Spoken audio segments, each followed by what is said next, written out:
welcome. My name is Dr. Bern Long, and along with Dr. Angela Rogers, I'm a co-founder of Number Doctors.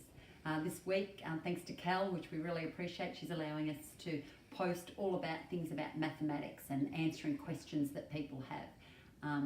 So today I'm going to be looking at fractions. How can you help your child with fractions? Fractions is a really difficult concept, and many children have big difficulties with it, so do adults actually.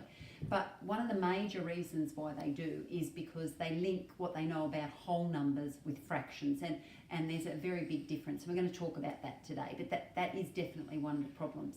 So I'm going to go through and I'm going to talk about a couple of things about fractions. Now this won't cover everything on fractions, but it's a good place to start.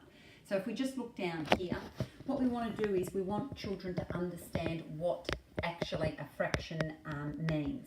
So the bottom number, the number on the bottom, we call the denominator, and it tells us how many equal parts our whole here is divided into. So this tells me 4 equal parts. So I'm going to pretend I'm going to do them beautifully equal, as best I can freehand. So I've got 4 equal parts. That's what the denominator tells us. The numerator tells us how many of those parts we need. So I need 1 part, that is 1/4. So that seems pretty easy. Children don't have much difficulty with that. Then we go down to here and we've got eighths. Again, the denominator tells me how many equal parts. So I divide this up into 8 equal parts. I'm just going to do that now. They're not perfectly equal, but you've got the idea. And the numerator tells me how many I need. I need 1 of them.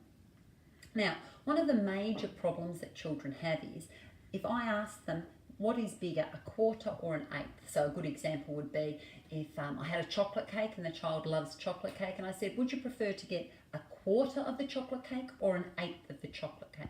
For many children, they will say an eighth because they think the 8 being bigger in whole numbers means 1/8 is bigger. And this is a really big concept. What they don't understand is because this is cut into 8 equal parts, it means the parts must be smaller. When there's only 4 parts, they're bigger parts. So that's where children make the mistake. They're trying to link what they know about whole number to fractions, and it doesn't work.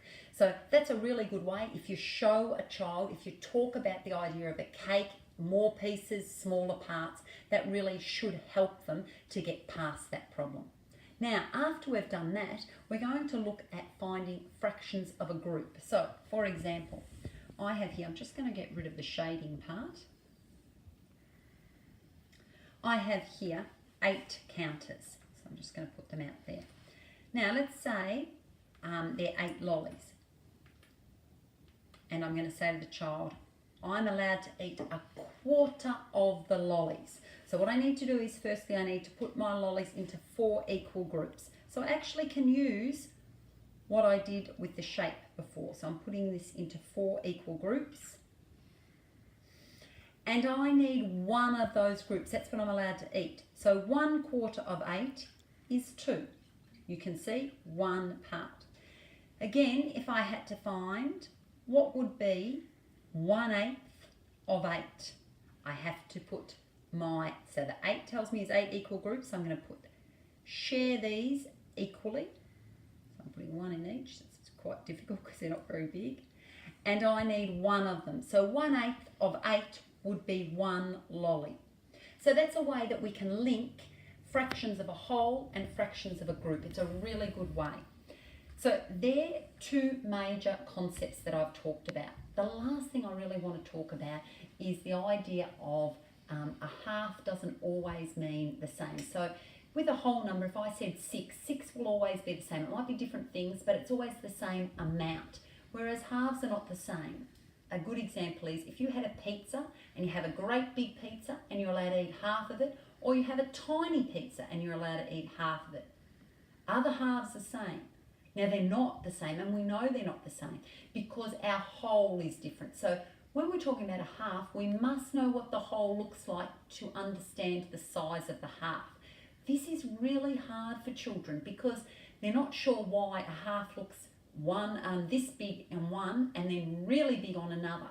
So The only way we can get around that is give them lots of examples where we're talking about a half. What did the whole look like? So a half is 2 equal parts and you want one of them. What does the whole look like? Let's make our 2 equal parts, you want one of them. That way we can link that a half can change depending on the whole. Hope this has been helpful and that you can work with your child with these activities and maybe help them understand fractions a little bit more.